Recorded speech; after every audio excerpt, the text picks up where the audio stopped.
सृष्टि के सभी प्राणी, मनुष्य हों या फिर पशु पक्षी, एक समान मोह पाश में बंधे हैं।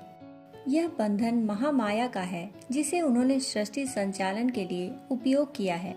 तभी तो प्रत्येक माता पिता को अपने बच्चे जन्म के साथ ही प्यारे लगते हैं। वे अपने बच्चों के पालन पोषण के लिए हंसते हंसते अनेकों कष्ट सह लेते हैं। जो स्थिति मनुष्यों की है, वही पशु पक्षियों की भी। मनुष्यों की तरह उनकी जीवन शैली विकसित भले ही ना हो, पर इतना तो उनमें है ही कि वे स्वयं भूखे रहकर अपने बच्चों को प्रसन्नता पूर्वक भोजन कराते हैं। मनुष्यों और उनमें बस अंतर है तो इतना कि वे अपने बच्चों से किसी तरह के प्रतिदान अथवा सेवा सहायता की अपेक्षा नहीं रखते। उनके बड़े होते ही वे स्वयं को उनके मोह से मुक्त कर लेते हैं। इस सच को स्पष्ट करने वाली एक संस्कृत नीति कथा है। यह कथा कहती है कि सुप्रसिद्ध श्रेष्ठी श्रुतसेन को एक बार बड़ी विपदा का सामना करना पड़ा। यूं तो श्रेष्ठी का व्यापार अपने देश के साथ अन्य दूर दूर के देशों में फैला हुआ था। इस व्यापार हेतु अनेक जलयान चलते थे। अनगिनत साधवाह उनके व्यापार के सिलसिले में पूरे देश में घूमा करते। श्रेष्ठी श्रुतसेन ने अपने बेटों को जीवन की सभी सुविधाएं दी थीं। उन्हें जीवन का हर सुख उपलब्ध कराया था। इतना ही नहीं, उन्होंने अपने संबंधियों को भी बड़ी सहायताएं दी। सारे जीवन अपने परिवार और कुटुंब का पालन करते हुए उन्हें भरोसा था कि ये सब भी उनका इसी प्रकार से ध्यान रखेंगे और प्रौढ़ और वृद्ध होने पर परिवार व कुटुंब के ये लोग उनकी सेवा करेंगे। परंतु विचित्र काल गति के कारण ऐसा न हो सका। जिस परिवार व कुटुंब की उन्होंने भरपूर सहायता की थी, उसी ने उन्हें निकाल दिया। सारा व्यापार उनसे छिन गया। भव्य भवन अब उनका न रहा। वृद्ध श्रुतसेन अब करते भी क्या, घर से निकलकर वन में आ गए। वहीं पर बने एक जीर्ण मंदिर में उन्होंने शरण ली।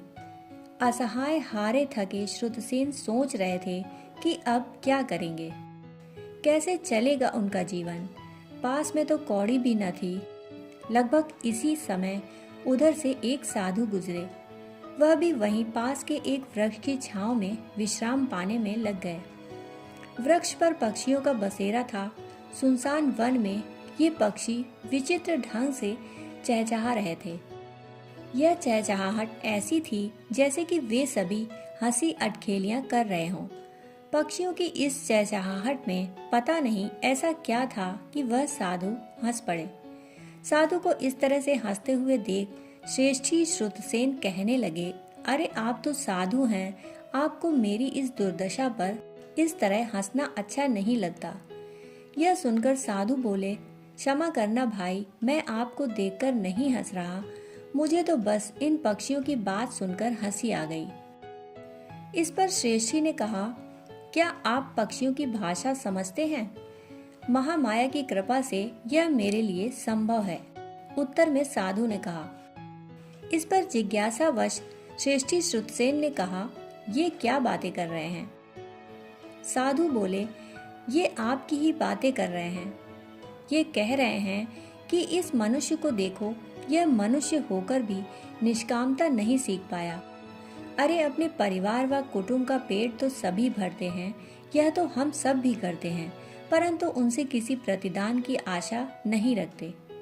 साधु के मुख से पक्षियों की ये बातें सुनकर श्रुतसेन हैरान हुए और पूछने लगे, ये पक्षी और भी कुछ कह रहे हैं? इस प्रश्न के उत्तर में साधु बोले, हाँ, ये कह रहे हैं कि यह श्रेष्ठी महामाया की प्रतिमा के सम्मुख होकर भी उनके बारे में ना सोचकर परिवार के बारे में सोच रहा है।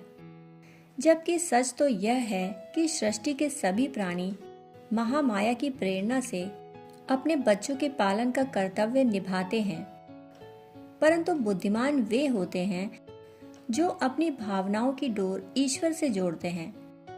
कर्तव्य संसार के लिए और भावनाएं ईश्वर के लिए, यह तो जीने की सच्ची विधि है जिसे हम पशु पक्षी भी समझ लेते हैं, पर इंसान नहीं समझ पाता। दुनिया का कोई पशु पक्षी कभी भी अपनी संतान से सेवा सहायता की अपेक्षा नहीं करता। पक्षियों की इस बात ने श्रुतसेन को आश्चर्य में डाल दिया। वह चौंके, फिर उन्होंने कुछ सोचा और अपने सामने स्थित भगवती की मूर्ति को प्रणाम किया। परंतु तभी साधु ने चकित होकर उन पक्षियों की ओर देखा और श्रेष्ठी से बोले, ये पक्षी कह रहे हैं कि श्रेष्ठी श्रुतसेन यहाँ महामाया की प्रेरणा से आए हैं।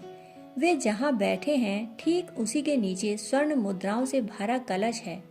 यदि वह इस धन का उपयोग लोक सेवा में करें तो सचमुच उनका यह लोक एवं परलोक संवर सकता है।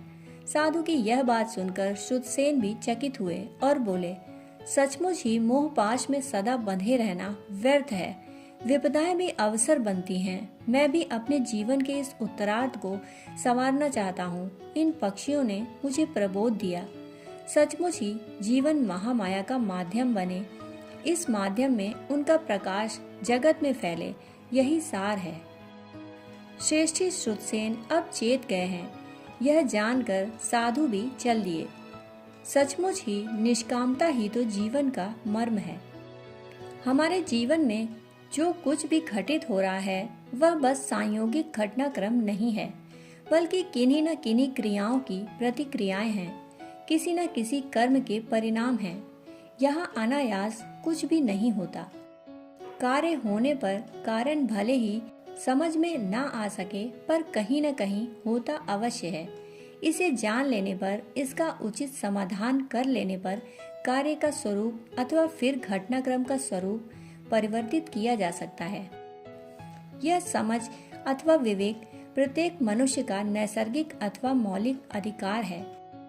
हालांकि इसका अर्जन विरले ही कर पाते हैं, क्योंकि ज्यादातर लोग अपने स्वार्थ व अहंकार के वशीभूत होकर यूं ही जहां तहां भटकते रहते हैं।